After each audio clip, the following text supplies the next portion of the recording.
alasan setidak-tidaknya kenapa jembatan ini perlu diwujudkan. Saya ingin katakan di dalam forum ini, yang pertama, alasan historis.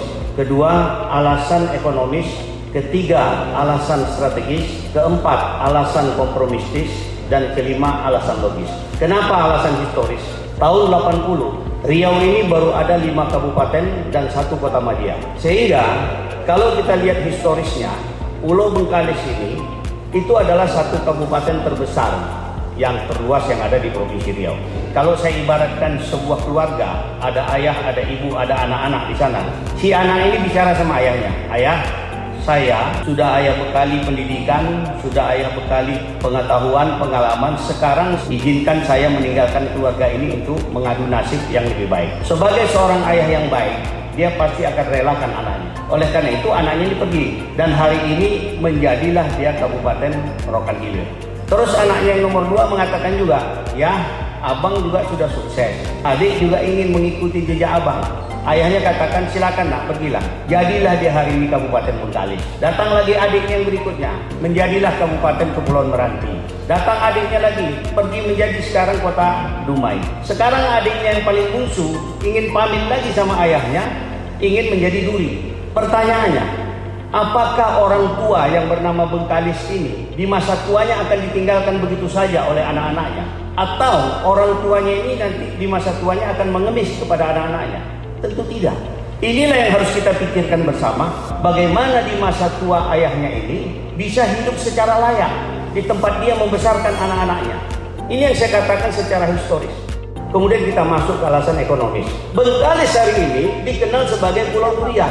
Saya lahir besar di pulau itu. Saya tahu betul, saya tahu persis. Bahkan sekarang di Pulau Bengkalis itu ada kontes durian setiap tahun yang dilakukan.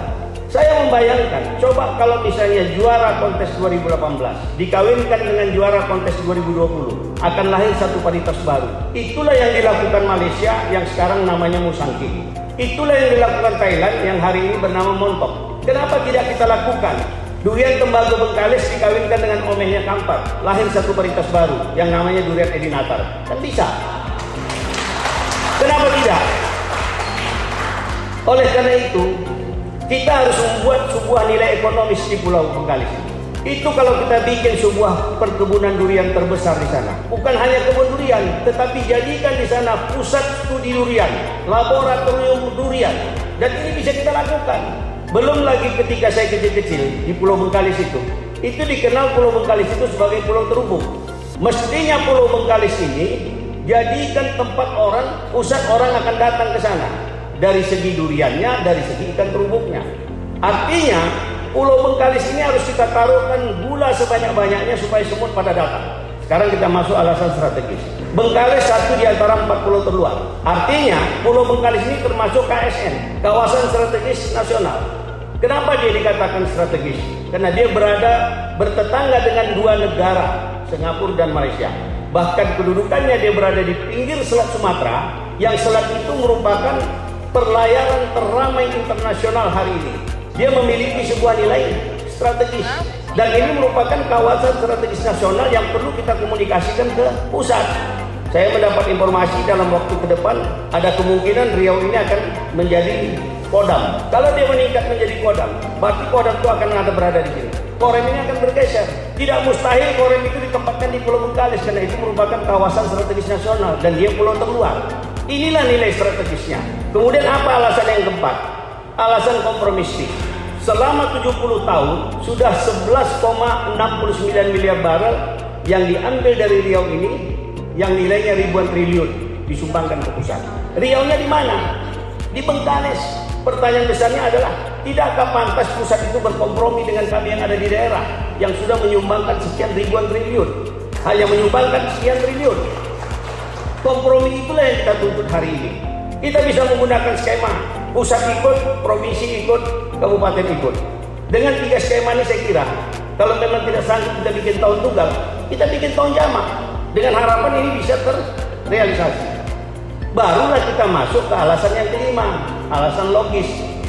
Bahwa setiap hari-hari besar, Yang namanya transportasi menuju ke Pulau Bengkalis itu hari ini satu-satunya itu kalau di hari besar itu bisa antri sampai 10 kilo. Sehingga logis rasanya ketika kita minta dari pusat supaya diwujudkan sebuah jembatan. Kalau jembatan itu nanti terwujud, dia merupakan jembatan terpanjang yang ada di Indonesia dengan panjang kurang lebih 6,1 km.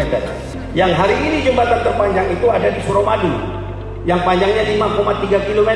Artinya dengan dia merupakan jembatan terpanjang di Indonesia, dia sudah menjadi sebuah daya tarik untuk dijadikan destinasi wisata. Inilah yang sebenarnya harus kita lakukan, sehingga tidak terkesan bahwa pembangunan jembatan ini hanya sekedar untuk mengakomodir mudahnya orang pulau keluar.